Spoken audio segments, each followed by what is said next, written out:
Transition Awareness Breathing. Feeling grounded for both children and parents is essential for healthy living and learning. Join Eartha Powell on this series for tips and tools for creating a harmonious environment for learning. Transition Awareness Breathing will help you and your child find an individualized path to tackle change, promote lifelong learning, and discover new approaches to calmness. Welcome to Transition Awareness Breathing Podcast. And if you are just joining us for the first time, we are in the middle of an interactive exercise in developing a mindfulness action plan. This mindfulness action plan that I will have the resources in the link to the resources in the description. It was developed by Daniel J. Moran and Siri Ming. And so we're taking this development of this mindfulness action plan step by step. For my returning listeners, thank you for joining me. I'm so happy that you're back. This is Eartha, and today we're going to go to the next step in developing our mindfulness action plan. Well, what is the big deal? Why are we coming up with a mindfulness action plan, you might ask? And we've been talking about this for a long time, Eartha. Let's get on with the show. Come on, what's up with this? May I refresh your memory and remind you what got me started on this topic. The United Nations put out their World Happiness Score results. The United States ranked as the 16th happiest country in the world. Wow, that's not too bad. I mean, we're in the top 20. Finland is number 1 and has maintained that position for several years. Using Finland as a benchmark, I think United States can do a lot better. With that being said, we have a lot of work to do. Now, this is a very broad and a very big project. I think we can do this.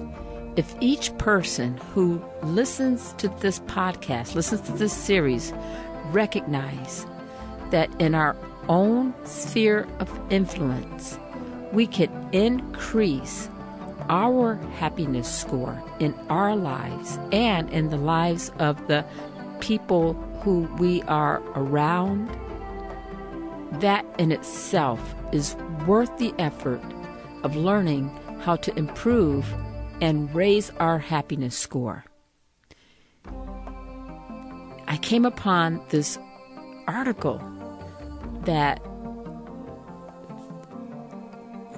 is a step-by-step process in helping us in a mindfulness perspective of improving our happiness score.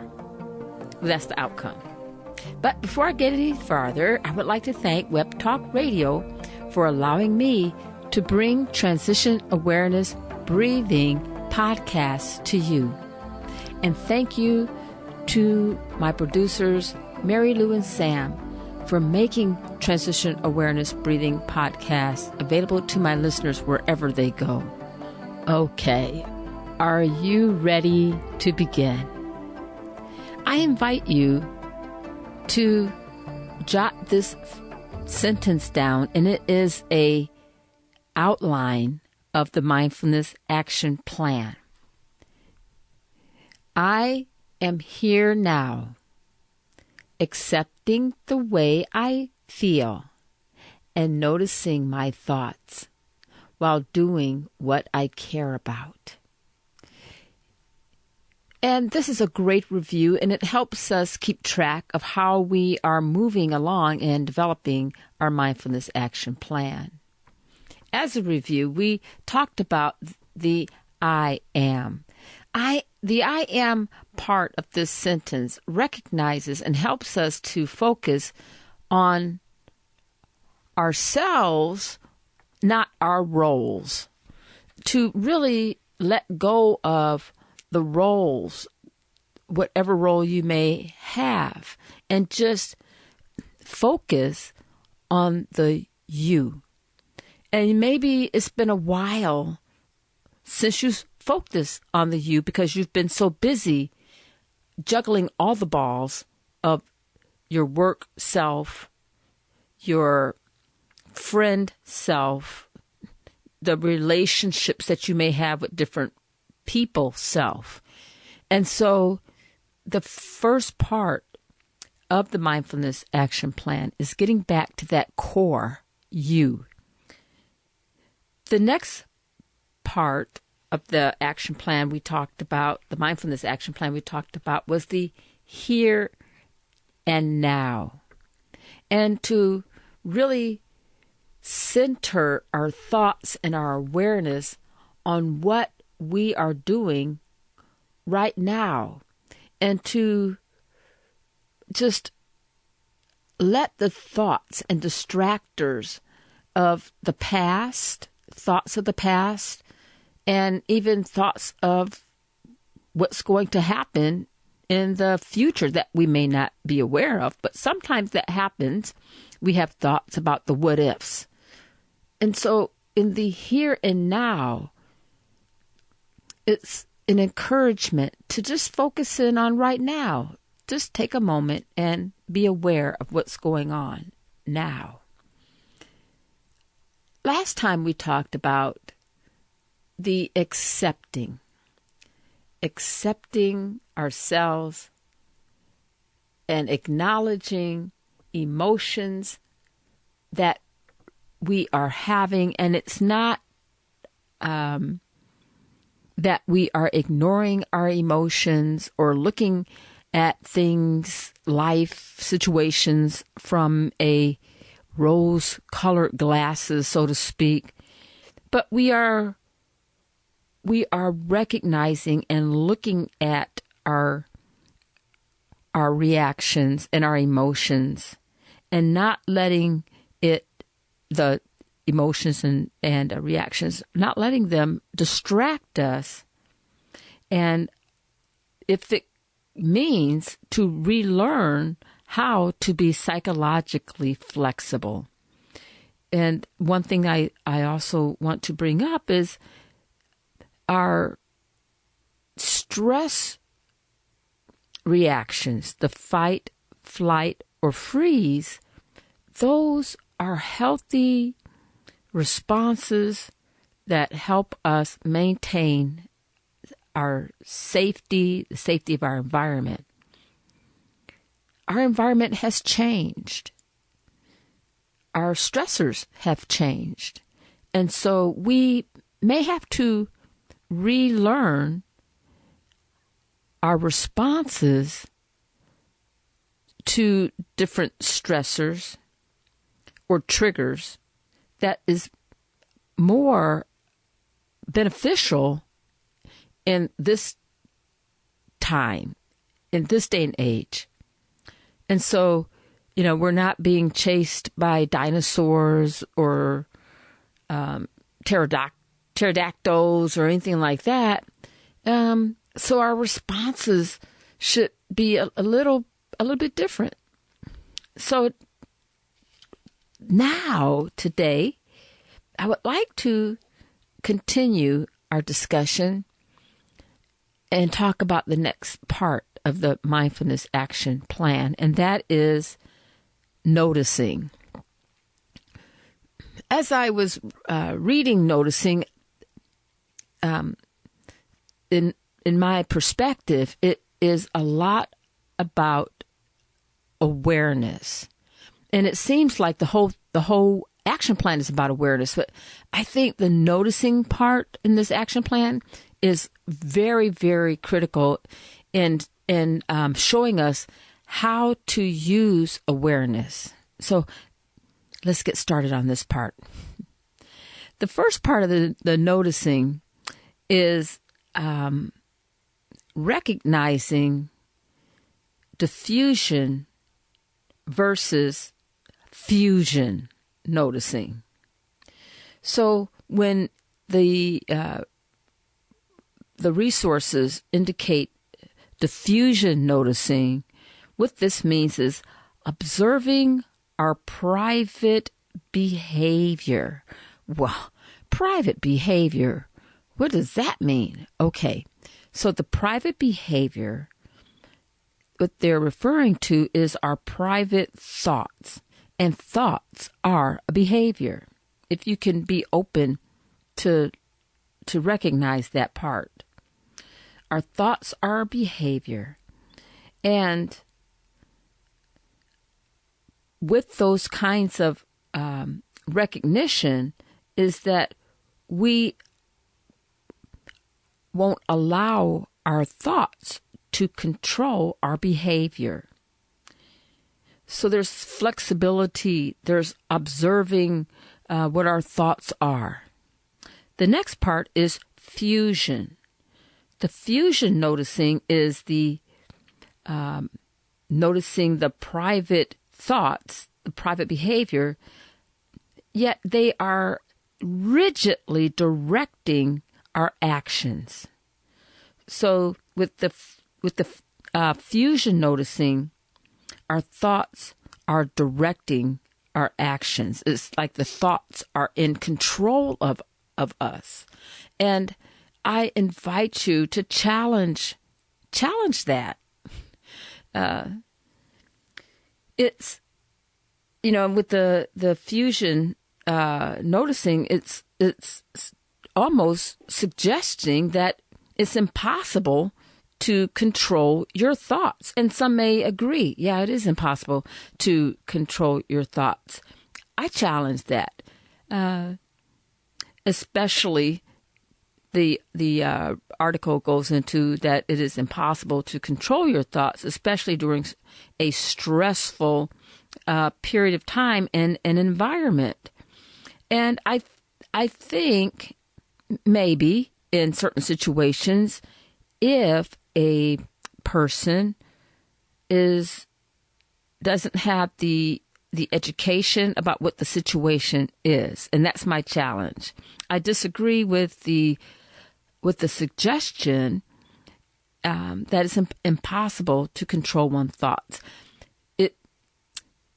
It may be impossible to control thinking. The thinking is healthy, and the questioning is healthy. But I think the more information that we have, the more, when I say educated, what I mean is to bring in information that helps clear up thoughts. I think the more that we educate ourselves, I think the more flexible and diverse our thinking can become, so that we are not controlled by our thoughts. With that said, may I offer a suggestion? If in a healthcare field, that's where I'm speaking from, my reference is many times those of us who work in units such as labor and delivery or ICU or the emergency room and all the other units too, but I'm just speaking about those areas just as an example. There's a lot of times our patients are hooked up to different monitors, and different monitors have different alarms on there. And so one thing that we learn is what those alarms mean. If someone is not educated on those different alarms, it could be very frightening, and their behavior could be not helpful for that patient. And so the thought of, if a person hears the monitor and the thought is, oh, something must be bad, is fleeting through their minds, that is a lack of understanding and a lack of education. Whereas when that individual is educated that alarm maybe is a good signal or it means something positive, well, then that reaction is retrained. That is, that the alarm doesn't mean that something bad is going on or there is a danger. And so that's why, in my perspective, that when we are, and that's why I want to take time to go over this information for you, and this mindfulness information is so helpful because it gives us a perspective of what maybe we used to respond to as an emergency. Actually, what we're doing is we are aware of our thoughts and our actions. And so when we become aware of our thoughts and our actions, just hang on. Just realize that, oh, okay, I hear the alarm and this is what I feel. And so just getting to that point without reacting and just noticing those reactions is a big step, and it takes a lot of practice. And with practice, we can slow our reactions down to whatever the stressful stimulus is, and we can stop and think and reflect and say to ourselves, okay, is my thought to this situation, is it helpful? Is it going to help me respond in a productive way? Or is this thought to this action not helpful? Is my reaction to this thought, is this going to contribute towards helping the situation? And so we're making a choice. It's like we're putting a decision marker there. We all bring our thoughts, our values, our judgments with us because of our experiences and many different other variables. But we can add decision points when we have our trigger response and ask ourselves, okay, is this thought going to help me respond in a productive manner? If the answer is, my response is not going to be helpful, okay, so then we have a choice to take a different response.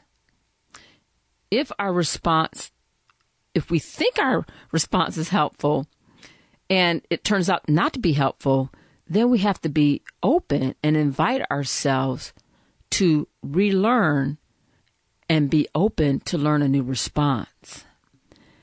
I invite you to maybe participate in a small little body scan exercise. If you're in a situation where you can do this, if not, it's okay. Maybe later on when you're at a better opportunity to participate in this activity. So I think it'd be great. If you could find a spot where you could be comfortable and invite yourself to pay attention to your 5 senses. Be aware of what you are seeing and what you're hearing. Take an opportunity to even be aware of any taste or smells and the textures that surround you. Next, what I would invite you to do is to become aware now of any thoughts that are associated with your scanning of your five senses. Be aware of your thoughts and any thoughts and what behaviors that's associated with those thoughts. Here, what we're doing is we're slowing ourselves down and being aware of not only our thoughts through our body scan, but we're also bringing in our awareness of our behavior and our feelings during this body scan. End of exercise. Now, in closing, I would just like to wrap this up with a story. And I think maybe this will help kind of tie things together when we talk about noticing. And this may save you a lot of money. Did that get your attention? Okay. Here we go. If you have been shopping lately, whether it's a grocery store or a retail outlet, you may notice oftentimes there is music playing in those stores. And oftentimes, many of us don't pay attention to the music. However, what I would suggest is think about that music that they're playing in the department stores. Think about those as your thoughts. Some thoughts you pay attention to and you continue to be focused, and you're shopping and they're playing all kinds of different music, and so you're going to go get your milk and that's it, and you're leaving. However, there may be a time where you're not in a rush, and so the music may be very relaxing, and so you may pay attention to some of the music, and you may start like almost feeling like you want to dance in the store, but you think about it, but your behavior, you may kind of maybe tap your finger or bob your head. You have demonstrated the noticing part and the diffusion noticing. Okay? Now, sometimes, and I remember this with my children, especially when they were little, we would go into the stores and the music was too much for them. It was very stimulating, and oftentimes it was hyper stimulating. And so, they would either get very hyperactive or they would start crying. And, when I was younger in my motherhood, I didn't know what was going on. And then I figured it out. It was the music. The music was too much. And I would tell them, don't pay attention to the music. And so oftentimes what I would do is I would sing songs that we would sing at home to help calm them down. It worked every single time. And so I didn't have to, be the mother that I had to take my child out of the store. And if you have to do that, that's what you have to do.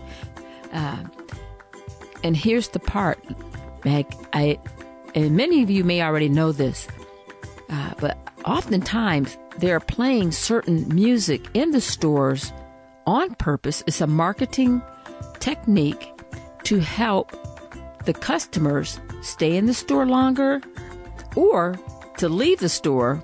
Most of the time is to help you stay in the store so that you can buy more. And this is all a marketing research, a marketing science. And so when you recognize that, the music in our situation, they can be like distracting thoughts. And so we do have a choice to respond to the music, or we can just treat it like snow, music snow, just white snow, just not let it distract us. And so next time you go to the store, check it out. Try it. See how you do. If you can, not pay attention to the music, then you know that you have great psychological flexibility, and you're very, very good at growing at your your diffusion noticing techniques, and you're not going to let the distractors interfere with your helpful and productive responses. Wow, we covered a lot today, and I thank you for being patient and joining me on my Transition Awareness Breathing podcast. So I look forward to talking to you again next time, and have a great day. Be sure and pick up a copy of Eartha's new book, Tab Mindfulness, Awareness and Coloring Activities in a Pandemic World. It's not just an ordinary coloring book. It features 23 illustrations to stimulate thought, relaxation, and creativity for anyone between the ages of 4 and 94. Increase your positive self-talk energy. Unlock new creative paths. Transform your time once or twice a week to create beautiful art while strengthening confidence, building positive self-talk, and sensitize self-awareness. Tab Mindfulness, Awareness and Coloring Activities in a Pandemic World. It's available now at Amazon.com.